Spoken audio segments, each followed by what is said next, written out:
you cannot accept private donations in order to make the life of another person miserable, even if it is supposedly for a legal purpose. Nako. That cannot be, because that is right to that invites any and all temptations.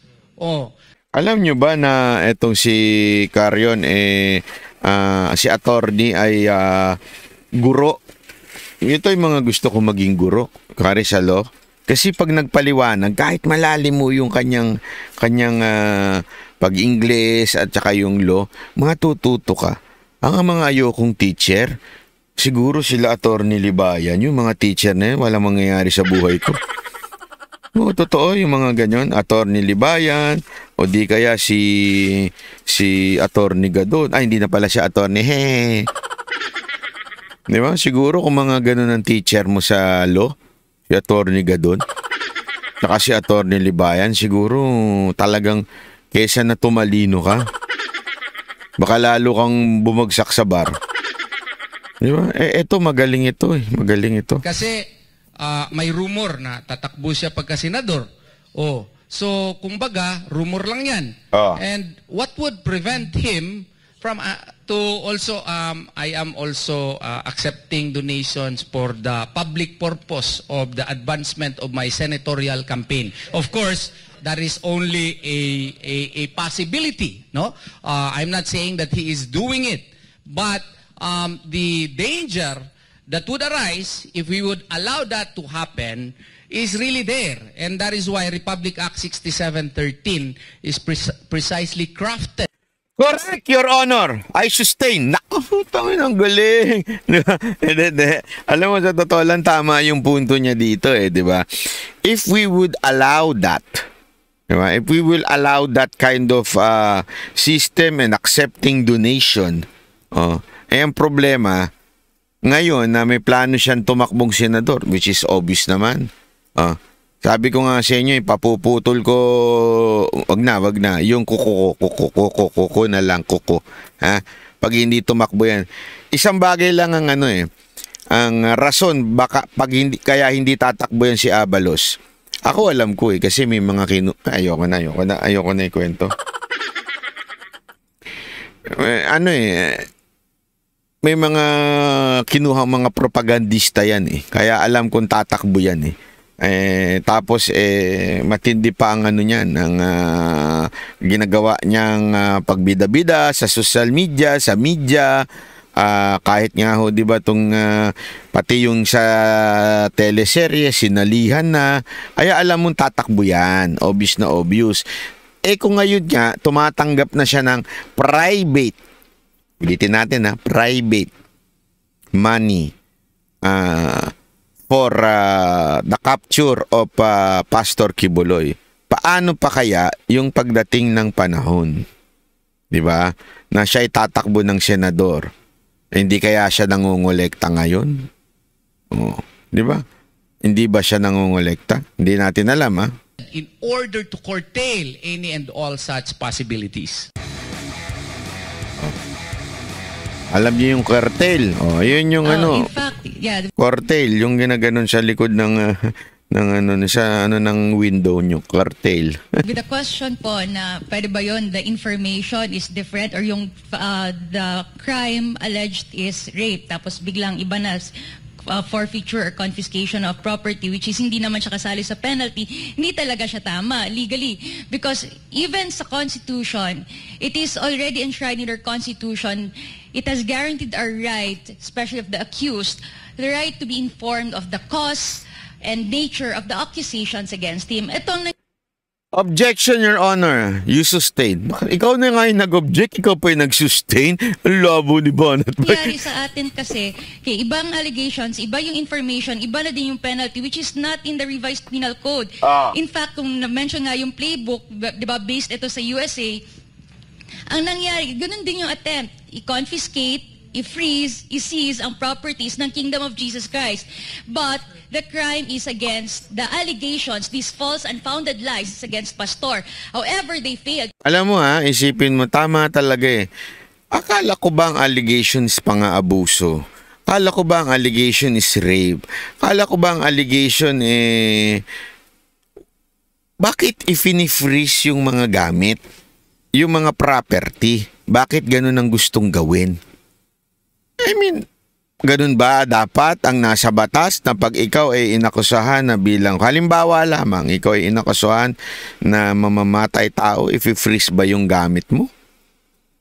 Alam mo, may kwento nga ako dyan Isa pa ang kwento. Alam nyo ba yung isa sa mga binigyan ng tawag doon, reward money, yung sinasabing, di ba, may mga kasama siya na iba, tigwa 1 million. Alam mo ba yung isa doon? Singer lang.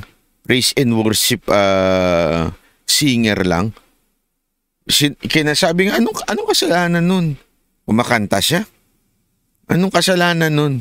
Hindi nga nila nang aabuso. Sa pagkanta ay nang aabuso. Ang layo talaga Kaya lang kasi, parte daw ito ng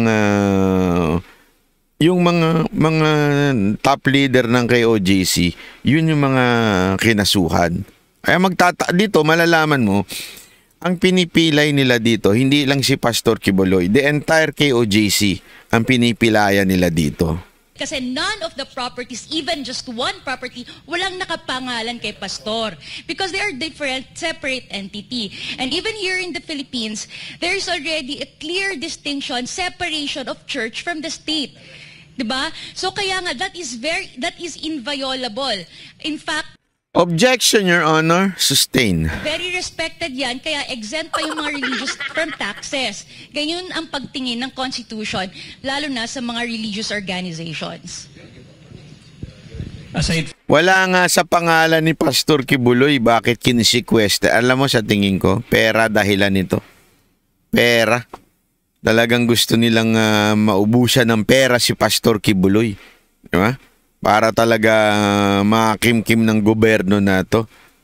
Ano kaya yun? Bakit kaya, gagamitin kaya yun sa pagtakbong senador? Hindi ko alam, Ako nagtatanong lang. From that, we have to consider that it is basic under the rules that once the investigating prosecutor has already resolved the case during the preliminary investigation, then it has to be consistent with the information to be made. So meaning to say, kung ano lang yung nasa case, Meaning to say, maganda yan, tandaan yan.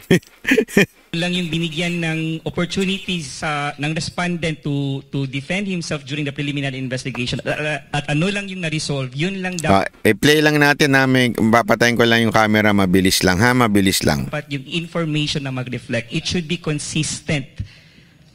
Okay? Ang masabi ko lang dun, kasi tamang-tama na itong aking mga magagaling na kasama. Pero merong magandang explanation yan. It violates the principle of law called coram non judice. Okay. Coram non judice means not before a judge.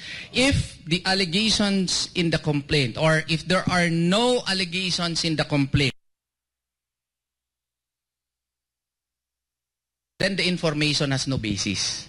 So, kumbaga, akin siya sa hindi mo pwede ma-prove yung hindi mo inallege. So, doon nga sa affidavit complaint nung complainant dito, wala naman siyang allegation na nakalikop siya ng maraming pera because of human trafficking. Ang nangyari, nandun na sa resolution, dinagdagan pa anti-money laundering. So, parang akin to a violation of the principle of law of coram non judice. Because it is not properly alleged, it should not have been stated in the resolution, nor should have been it stated in the information. Nako. No basis po. Parang ganun lang po. Oo. Thank you, Attorney Tarion. Meron lang akong gustong malinaw, Kasi narinig ko yung donation, yung solicitation. Di ba, sir, pagka nag-donate, nag-solicit, nagbabayad pa yan ng donor's tax. Dapat ba yan nire-report? Halimbawa, yung kaibigan ni Mr. Abalos, kailangan mag-file sila ng donor's tax, ganun ba yun? Oo, correct yan. Hindi siya nagsabi, galing daw sa kaibigan niya eh. Oh. Wala naman nagtatanong sa kanya, sinabi lang niya. Ako nagtanong ako sa kanya, saan galing yung pondo? Kasi nakita ko yung logo ng PNP at saka DILG. So ang iniisip ko noon, pera ng gobyerno, pondo ng gobyerno. Sabi niya hindi, galing daw sa kaibigan. Nako, nadali sila doon. Baka nakulangan lang siguro ng research po si Secretary Abalos. Bait. Kung mabasa natin yung Section 7D ng Republic Act mabait pa ito si 6713. si attorney, 'di ba? Sabi niya baka nakulangan ng research. Hindi niya na sinabing bobo, no? Galing din ito ni attorney Karen, ano? Simple lang pero rock, 'di ba? No, totoo eh. Kasi tama nga naman, abogado daw si ano eh. Ewan ko nga ba bakit naging abogado yun. Pero abogado daw si Abalos. Pero and yet, kulang sa research. Di ko, alam mo, dito nga yung sinasabi ko eh. Nabulag na ata talaga sila sa obsession nila kay Pastor Kibuloy. Sa sobrang obsession nila, they want to prove na kaya nilang gawin yan. Akala kasi siguro nila na pogi points para sa kanila yung mahuli si Pastor Kibuloy. Akala nila, naniniwala ang mga tao na si Pastor Kibuloy ay masamang tao. Hindi nila alam na maraming kabutihan na nagagawa si Pastor Kibuloy na nare-realize siya ng mga kapwa Pilipino. Alam mo ito, simple lang yan. Kami nga po baka akala ninyo porket kami ay sinasama ni Pastor Kibuloy ni Pastor Kibuloy ng KOJC sa mga event nila ay kami po ay kanila na pong na brainwash. Hindi ho. Kasi una-una kung ako nananatili po ako sa pananampalatayang pinaniniwalaan ko at hindi po kami pareho ng KOJC. And yet what we saw and what we are seeing pala, talaga naman itong grupo ng KOJC ay sobrang maayos na tao. Kasi nga po, dahil sa kanilang pinuno na si Pastor Kibuloy. Alam nyo, maniwala kayo o sa hindi, pero sobra ho nilang. Kung maaari ko lang ikwento ang lahat ng mga nangyayari sa loob ng SMNI at KOJC, kung malaya ko lang maikikwento lahat, maniwala kayo, sila ang tinatawag ko na peacemaker. Lagi nila sinasabi, wag nang mag-away, magmahala na lang. Kahit yung may mga atraso sa kanila, kinukonsider pa rin nilang kaibigan. Ibig sabihin, yung kabutihan mo na yon na makikita mo sa mga membro, anong pinangkaugatan nun? Dahil yun ang pangaral ng kanilang pastor. Di ba ho? So yung pala, makikita mo na kaagad na etong obsession ni Abalos, na hindi niya, akala niya siguro maraming galit kay Pastor Kibuloy dahil doon sa malalang sinasabi nila kay Pastor Kibuloy na kesyo ganito, na alam natin, ultimo nga, di ba, yung witness ni Ontiveros na nagsabi ganito, wala na. Bakit kanyo? Kasi nga, puro sabla yung mga pinagsasabi. Yung record na kesyo nandun daw, nanakit daw, wala na siya sa kingdom nung time na yun. So alam mo nila na palpak yung mga yun, and yet they thought na pag nahuli namin ito, magiging pogi points kami. Ito si Abalos, kaya ganyan yan, kasi tatakbo yan na senador. Kaya ganyan yan, na gusto niya mahuli talaga, idadagdag niya sa credential niya yan. Hahatid ko ang justice. Alam mo, Secretary Abalos, pagbalik-baliktarin mo, palpak ngayon ang crime sa ating bansa. Lumala ang krimen sa Pilipinas. At ikaw ang pinuno ng DILG. Nasa ilalim mo ang PNP. Bakit pumalpak ang krimen sa Pilipinas? Lalong umaangat ang krimen. Ang pumalpak ang peace and order. Ibig sabihin, palpak ka, Mr. Secretary. Secretary Abalos, sablay ka, palpak ka, ang tagumpay lang sa'yo ay yung merong kang TV series na nasalihan. Yun lang ang accomplishment mo. The rest, puro kapalpakan ang ginawa mo sa gobyernong ito. Simulat sa pool pa lang, from Bantag, from Tebes, ngayon kay Pastor Kibuloy, lahat ng ginawa mo dyan ay puro kapalpakan. Ultimong yung nahuling droga, yung sa checkpoint, kapalpakan mo yan. Diyan ka nagbida-bida sa presidente, mali yung numerong ibinigay mo. Napahiya tuloy ang presidente dahil sa'yo. Ikaw ay palpak. Kahit anong gawin mo, pagkuha ng mga vlogger, kung palpak ka. Kahit ano pang gawin mo. Ulitin ko, kumuha ka naman ng sobrang daming vlogger, kahit basta palpak ka talaga.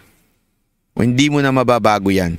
Ayusin mo trabaho mo. Swak na swak talaga siya because whatever may be your intention, it may be motivated by good faith or whatever, you cannot accept private donations in order to make the life of another person miserable, even if it is supposedly for a legal purpose. That cannot be because that is right to that invites any and all temptations. Kasi may rumor na tatakbo siya pagka senador. So kumbaga, rumor lang 'yan. And what would Hindi yun rumor. Totoo yun, attorney. Totoo yun. Prevent him from to also I am also accepting donations for the public purpose of the advancement of my senatorial campaign. Of course, that is only a possibility, no? I'm not saying that he is doing it, but the danger that would arise if we would allow that to happen is really there. And that is why Republic Act 6713 is precisely crafted in order to curtail. At saka ganito na lang mga kababayan. Eto, makinig kayo. Kung sekretary siya, ginawa niya yan, tumanggap siya ng donasyon for whatever purpose. Okay? For whatever purpose, and he is not being transparent. Kasi ganito sasabihin niya, kasi justification nila, hindi naman sa amin napunta yung pera Hindi naman donasyon yan sa akin Donasyon yan para to reward money. Di ba? Yun ang pwedeng kanilang argumento. But still, dumaan sa'yo. Ayaw mo sabihin kung sino nagsabi, kung kanino galing.